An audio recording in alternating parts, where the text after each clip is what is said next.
Hi and welcome to my tutorial on creating a shock mount for your Zoom H1. In this video I'm going to be showing you how to turn this piece of drain pipe into this particular shock mount. So come and join me. So the first thing we're going to do is take our piece of plastic pipe that you can see here and we're going to actually mark it up ready for cutting. Now I'm going to mark it up with Sharpie or black marker pen and I'll show you the design once I've done that.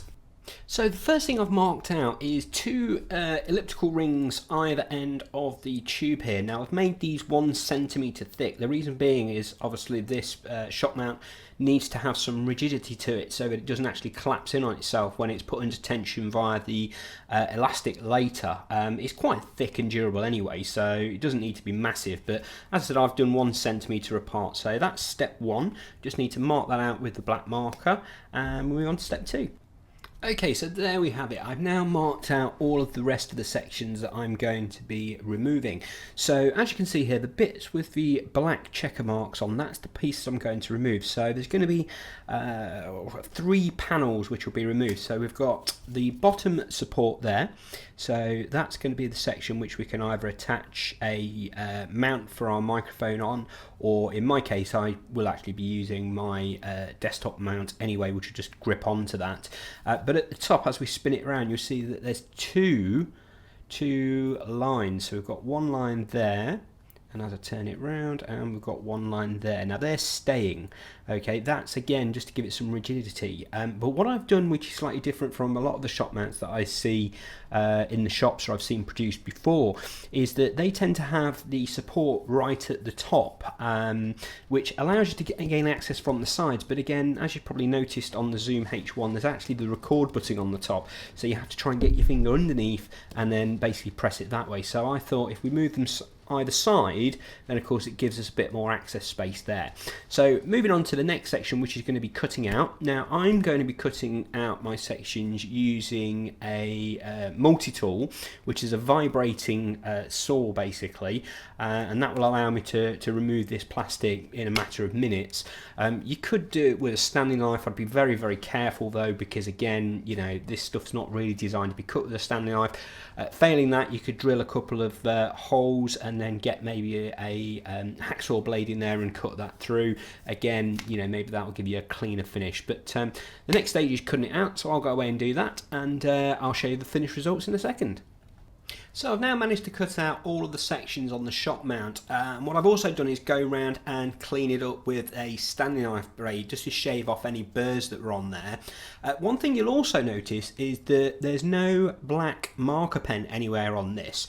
Now I'll give you a little bit of a tip here. You may or may not realise this already, but when you're trying to take off permanent marker from plastic, obviously it doesn't really want to come off.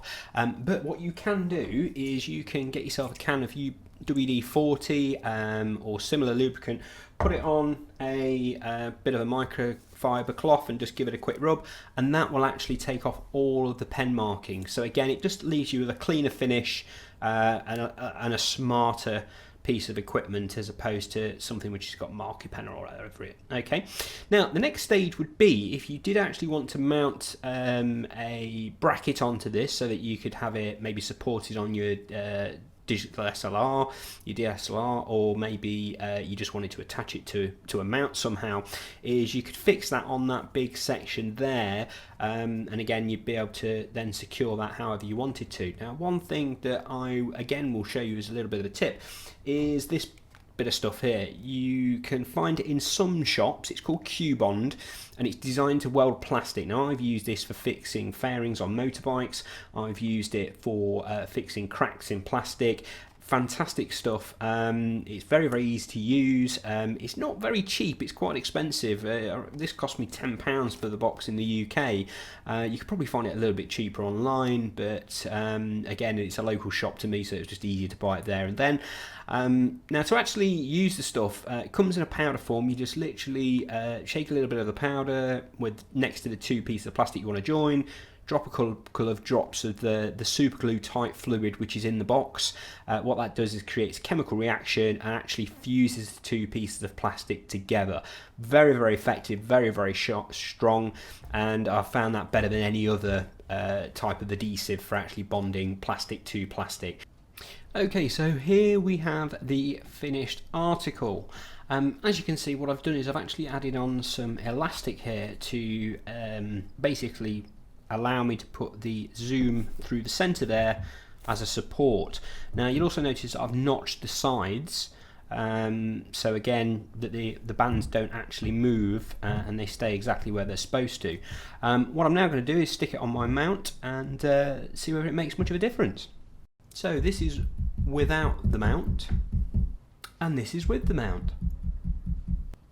So that's the end of that tutorial. Not a huge difference in terms of absorbing all of the knocks and bumps that I get on my desk, but again, for the fact that it only costs around £5 to actually produce and it has reduced some of the actual noise, I'm quite pleased with that. What I'm actually going to do is try and tweak how tight the elastic bands are on the actual mount, because I think loosening them up a little bit might allow for a little bit more absorption of knocks and bumps. So I'll be doing that next just to see whether I can improve that somewhat.